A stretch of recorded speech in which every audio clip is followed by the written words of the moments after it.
प्रधानमंत्री नरेंद्र मोदी एक दिवसीय असम के दौरे पर थे। इस दौरान पीएम मोदी ने काजीरंगा एलिवेटेड कॉरिडोर की आधारशिला रखी।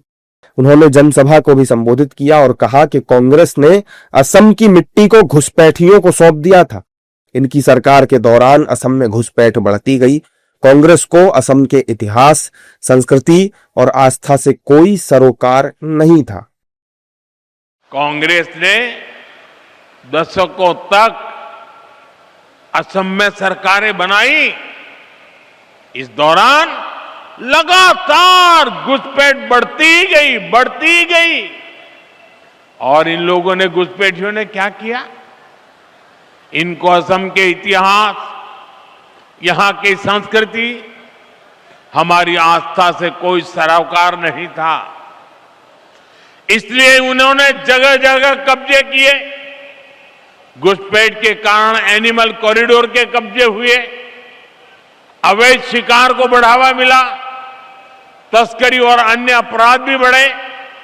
साथियों, ये घुसपैठिए आबादी का संतुलन बिगाड़ रहे हैं, हमारी संस्कृति पर हमले कर रहे हैं, गरीब का, नौजवान का रोजगार छीन रहे हैं, आदिवासी क्षेत्रों में धोखे से लोगों की जमीन पर कब्जा कर रहे हैं।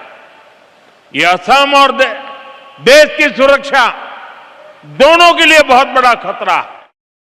कांग्रेस ने भी पीएम मोदी के वार पर पलटवार किया। कांग्रेस की माने तो घुसपैठ की समस्या बड़ी है और इसे रोकना केंद्र सरकार का काम है। अब एक नया छेड़ दिया है, घुसपैठिया। अरे अगर घुसपैठिया वहां है तो उसकी जिम्मेदारी मोदी सरकार की।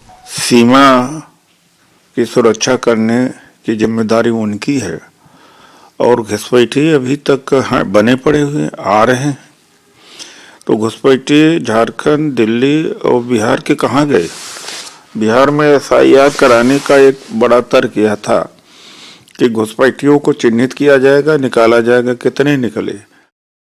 कांग्रेस के नेता बेशक केंद्र सरकार पर निशाना साधे, लेकिन पीएम मोदी कांग्रेस की सरकार के वक्त को याद दिला रहे थे।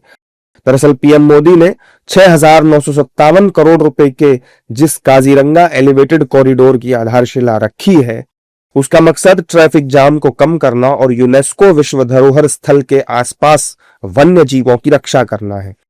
इसके अलावा पीएम मोदी ने 2 अमृत भारत एक्सप्रेस ट्रेनों, डिब्रूगढ़ से गोमती नगर और कामाख्या से रोहतक को वर्चुअली हरी झंडी भी दिखाई।